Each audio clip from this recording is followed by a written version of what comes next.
Today Telangana news channel కి స్వాగతం. నా పేరు స్వాతి. మహాశివరాత్రి పర్వదినం సందర్భంగా హిందూ బంధువులందరూ కూడా హృదయపూర్వక శుభాకాంక్షలు తెలియజేస్తూ మీరు మీ కుటుంబాలు నిండు నూరేళ్లు ఆయన ఆరోగ్యాలతోనని చెప్పి మీ కష్టాలను తెలివయ్యే ఒక ప్రశాంతమైన జీవితం గడపాలని చెప్పి ఆ స్వామివారిని వేడుకోవడం జరిగింది. ఏదైతే కష్టాల్లో ఇబ్బందులు ఉన్నారో వారందరి కష్టాలు తొలగించాలని చెప్పి పూర్తి సమాజం అంతా సుఖ సంతోషాలతో విలసిల్లాలని చెప్పి స్వామివారిని వేడుకోవడం జరిగింది. వాళ్ళ మహాశివరాత్రి సందర్భంగా వేలాది మంది భక్తులు రోజు పవిత్రమైనటువంటి దక్షిణ కాశీగా పిలువబడే వేములవాడ పుణ్యక్షేత్రానికి ఇతర దేశాల నుంచి కూడా ఇతర రాష్ట్రాల నుంచి కూడా వేలాది మంది భక్తులు వస్తూ ఉంటారు.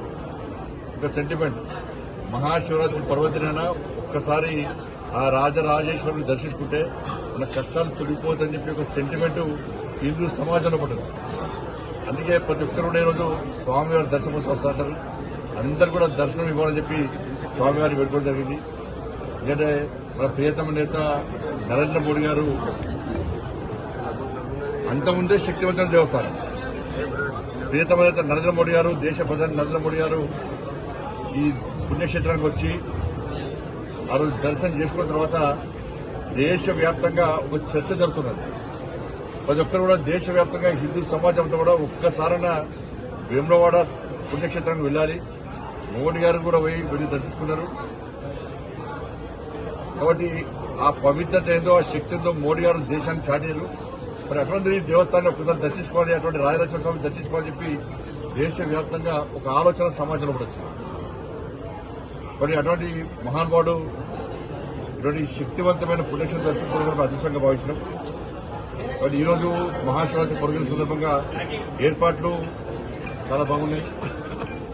ఈవో గారితో పాటు సిబ్బంది అందరూ కూడా, పోలీస్ సిబ్బంది కానీ, ఇటు రెవెన్యూ సిబ్బంది కానీ, ఇటు సేవా సంస్థలు కానీ, దేవస్థానం యొక్క సిబ్బంది కానీ, పాత్రికేయ మిత్రులందరూ కూడా హృదయపూర్వక అభినందనలు. అందరూ కలిసిమెలిసి సాయంత్రం వరకు కూడా, రేపు ఉదయం వరకు కూడా ఈ మహాశివరాత్రి పర్వదినాన్ని ఇదే ప్రశాంతమైన వాతావరణం జరుపుకోవాలని చెప్పి అందరికీ విజ్ఞప్తి చేస్తూ మరొకసారి హిందూ బంధువులతో కూడా మహాశివరాత్రి పర్వదిన సందర్భంగా హృదయపూర్వక శుభాకాంక్షలు తెలియజేస్తూ భారత్ మాతకి ఎలక్షన్ కోడ్ కదా, అంటే నేరుగా కేంద్రము నిధులు విడుదల చేసే అవకాశం ఉండదు. ఒక్కరు కూడా గుర్తుంచుకోవాలి. నేరుగా రాష్ట్ర ప్రభుత్వం ఇవ్వాల్సి వస్తుంది. సరే, ఈ పవిత్రమైన రోజు ఈ రోజు విమర్శలు ప్రతినిధించడం మంచిది కాదు. అందరూ కలిసి మంచి పండుగ జరుపుకోవాలి.